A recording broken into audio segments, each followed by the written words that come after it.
Home. Now, this is an interesting one. If you turn your thermostat down by 3 degrees, you can save a ton a year. Not very easy to do at this time of year, and it requires some dedication, but turn it down by 3 degrees. Sorry? And some jumpers. And some jumpers. Yes, it's about wearing determination and jumpers, yes.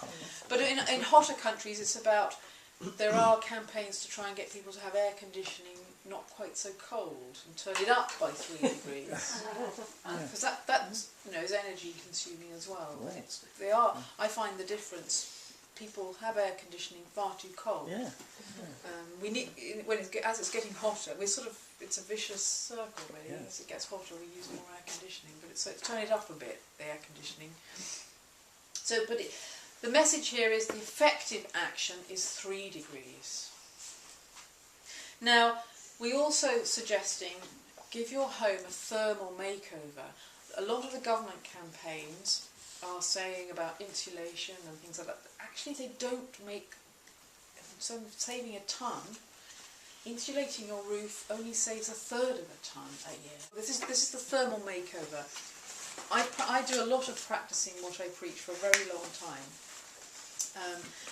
And when I did this research and the thermal makeover, I did it myself, and it's about, I found that I was wasting a lot of energy. The heating controls, you need to look at them regularly and make sure the heating is only coming on when you need it. And these days you can get really sophisticated timers that change for the weekend and during the week. Because you waste a lot of heat by heating it coming on too early and staying on too long, and you can really save a lot. We worked out on average, really taking control of your heating, make sure it's just when you need it, you can save 1/3 of a ton. Washing your clothes on cold setting and hanging out to dry rather than using the tumble dryer, again 1/3 of a ton. Insulate your roof to 30 centimetres, 1/3 of a ton. Replacing your boiler with an A-rated one, it depends on your boiler, but between 0.6 of a ton and 1.2 tons. So that's a good one to do, but it depends how old the boiler is you're replacing. Installing solar hot water panels, again 1/3 of a ton. Now, one of the really interesting things that I found out when we did this report that I didn't know about, that I wasn't doing as well, is chimney balloons. They cost, have you come across them? No. If you've got a chimney, you must get one of these. They cost about £20. You get them on the internet, chimneyballoons.com or something like that.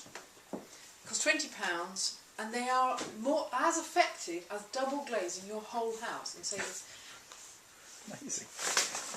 And that's £20. That's it. And they're really good. They come with a little label that you put in the fireplace. It says, "Don't forget your chimney balloon," so that you can deflate it when you light a fire. It's just a plasticky thing that you inflate. And it's got a little tap that you can let out the air. And they come in different sizes depending on your chimney. It's made a tremendous difference to our house. I had no idea that it was literally heat going up the chimney. Those are brilliant.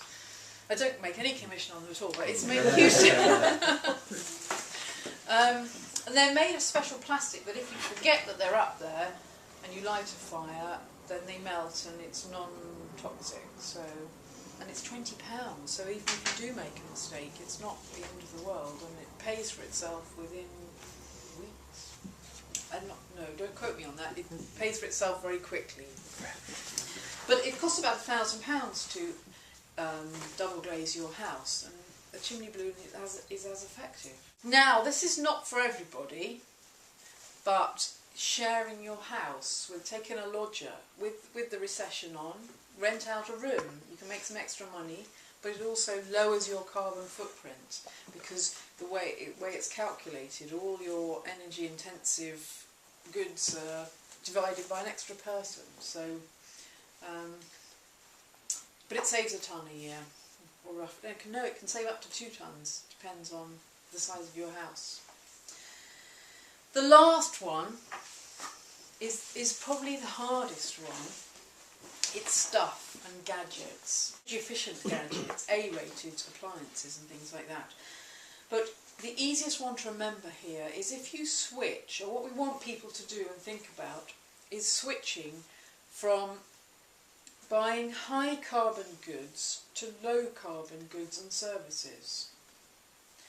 So that's switching, this is about valuing what's important and switching your spending, because this is recognising that people are wealthy and want to spend money on things, and it's switching to goods and services like an entertainment or a massage rather than buying the latest computer. I know that's sort of, the principle is if you switch £2,000 of spending that you might have spent on buying the latest gadget to something like a family day out, or going to the theatre, an entertainment experience, that's a way of saving a tonne. But that's one that it's hard. You have to work out how you'll do that individually. You can't be too prescriptive on that. But the principle is switching to more services that are delivered by people. So you're employing people and locally, and less about gadgets made in China that have had to be shipped here and carted about and things like that. So it's about taking control, using less and saving more, and making a big difference.